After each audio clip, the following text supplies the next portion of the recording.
பழங்கள் தோலோட சாப்பிட்றதுனால கிடைக்கக்கூடிய நன்மைகள் என்ன அண்ட் எந்தெந்த பழத்தோலில் என்னென்ன நன்மைகள் இருக்கு அப்படின்றத பத்தி தான் இந்த வீடியோல நீங்க பார்க்க போறீங்க. நிறைய நேரங்கள்ல ஃப்ரூட்ஸ் அப்படின்றத சாப்பிட்றதுக்கே யாருக்குமே டைம் கிடைக்க மாட்டேங்குது. வீட்டில் இருக்க சாப்பாடையே பெருசா சாப்பிட்றது இல்லை, தண்ணி சரியா குடிக்கிறது இல்லை, காய்கறிகள் சாப்பிட்றது இல்லை, ஃபுல்லா ஜங்க் ஃபுட் அப்படின்னு போயிடுறாங்க. சரி, அப்படியே ஃப்ரூட் சாப்பிட்ற கேட்டகரிக்குள்ள வரவங்களுமேவும் அது ஜூஸாக தான் குடிக்கிறாங்க. அந்த பழத்தை புழிஞ்சு அதில் அந்த சாறு எடுத்து அதில் சர்க்கரை கலந்து தண்ணியை கலந்து குடிக்கிறதுல என்னப்பா நன்மை இருக்க போகுது? ஓகே, ஒரு சில நன்மைகள் கிடைக்கும், ஆனா அதனுடைய ஃபுல் பெனிஃபிட் வந்து நம்மளுக்கு கிடைக்காது. இது ஒரு புறம் இருக்க. சரி, ஃப்ரூட்டாவே சாப்பிட்டாலும் ஆப்பிள் எல்லாம் தோலை கட் பண்ணிட்டு தோல் பிடிக்காது அப்படின்னு சொல்லிட்டு சாப்பிட்றாங்க.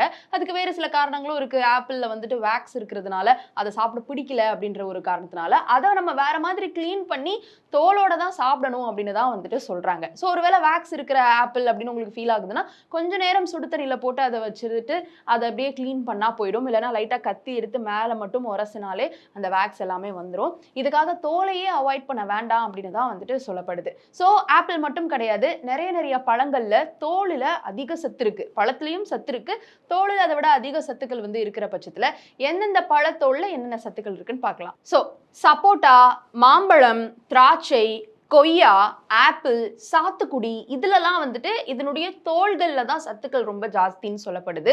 சிலது அஃப்கோர்ஸ் நம்மளுக்கு கொஞ்சம் சாப்பிட பிடிக்காது தான், அதனால நம்ம வந்து ரிமூவ் பண்ணிட்டு தான் சாப்பிட்றோம். பட் எதெல்லாம் நல்லா சாப்பிட முடியுதோ அதையாவது அட்லீஸ்ட் சாப்பிடலாமே அப்படின்றது தான். ஸோ ஆப்பிளுடைய தோல்ல என்ன இருக்கு அப்படின்னு ஃபர்ஸ்ட் பார்த்தோம்னா கால்சியம், பொட்டாசியம், தாதுக்கள், வைட்டமின் ஏ, சி, அப்புறம் நார்ச்சத்து அதிகமா இருக்கு. இதுல ஆன்டி ஆக்சிடென்ட் சத்துமேவும் அதிகமா இருக்குது அப்படின்னு சொல்லப்படுது. அதனால ஆப்பிளை முடிஞ்ச அளவுக்கு தோலோட சாப்பிட பாருங்க. நம்பர் 2, கொய்யா பழத்துல இருக்கக்கூடிய தோல் இருக்கு இல்லையா, கொய்யா தோலை கூட நிறைய பேர் கட் பண்ணிடுறாங்க, அந்த உள்ள இருக்கிற பல்ப்பு தான் டேஸ்டா இருக்கும் அப்படின்னு சொல்லிட்டு.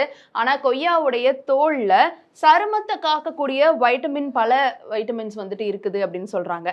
தொடர்ந்து சாப்பிட்டால் சருமத்துல இருக்கக்கூடிய அந்த ட்ரைனஸ் எல்லாமே சரியாகும், வறட்சி இருக்காது அப்படின்னு சொல்றாங்க.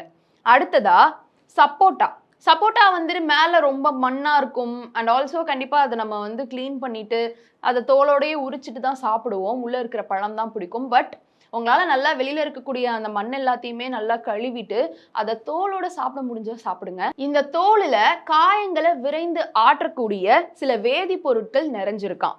அண்ட் உடல்ல தீங்கு செய்யக்கூடிய பாக்டீரியாக்களை அது வந்து குணப்படுத்தும் அப்படின்னுமேவும் சொல்றாங்க. ஸோ உடல்ல ஏதாவது பாக்டீரியாஸ் இருக்கு, காயங்கள் இருக்கு அப்படின்னா நீங்க தாராளமா சப்போட்டா பழத்தை தோலோட சாப்பிடலாம். நீங்க இன்ஃபேக்ட் ரொம்ப அழுக்கா இருக்கிற ஃபீல் இருந்ததுன்னா கல்லுப்பு போட்டு நீங்க வந்து அதை கழுவுறது பெட்டர். நிறைய வந்து பழங்கள் கழுவக்கூடிய, காய்கறிகள் கழுவக்கூடிய கெமிக்கல்ஸ்லாம் கூட விற்க ஆரம்பிச்சிட்டாங்க மார்க்கெட்ல. பட் அந்த அளவுக்கு போக வேணாம். நம்ம எப்பவுமே பயன்படுத்தக்கூடிய கல்லுப்பு, அதை வச்சு தானே நான்வெஜ்ஜே நம்ம கிளீன் பண்றோம். அதை வைத்து கூட நீங்க வந்து ஒரு ஃப்ரூட்ஸை வந்துட்டு கிளீன் பண்ணிட்டு சாப்பிடலாம். அடுத்ததா வாழைப்பழ தோல்லையுமேவும் கால்சியம், யூரிக் அமிலத்தை சமப்படுத்தக்கூடிய ஆற்றல் இருக்குது. அண்ட் செலினியம் மாதிரியான தாதுக்கள் இருக்குது.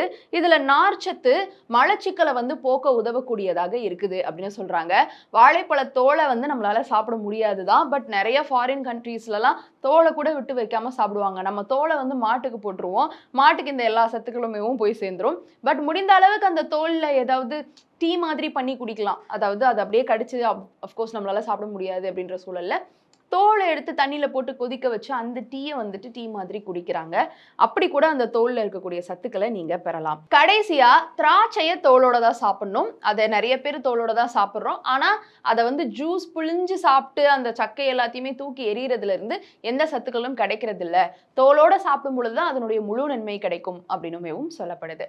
ஸோ இந்த பழங்கள் எல்லாத்தையுமே முடிந்தளவு நீங்க தோலோட சாப்பிடுங்க. சிலது நம்மளால ஆப்வியஸ்லி தோலோட சாப்பிட முடியாது. பொமக்ரானட்டுடைய தோல்லாம் சாப்பிட முடியாது. பட் அதுலயும் டீ எல்லாம் பண்ணி குடிக்கிறாங்க. ஸோ இந்த தோல்ல இருக்கக்கூடிய சத்துக்கள் அதிகம். நீங்க எதெல்லாம் வந்து இவ்வளோ நாளா தோல் இல்லாம ஸ்கிப் பண்ணியிருக்கிறீங்க, என்ன காரணத்துக்காக ஸ்கிப் பண்ணியிருக்கிறீங்க, கீழே வந்து கமெண்ட் பாக்ஸ்ல உங்களுடைய கருத்துக்களை ஷேர் பண்ணலாம்.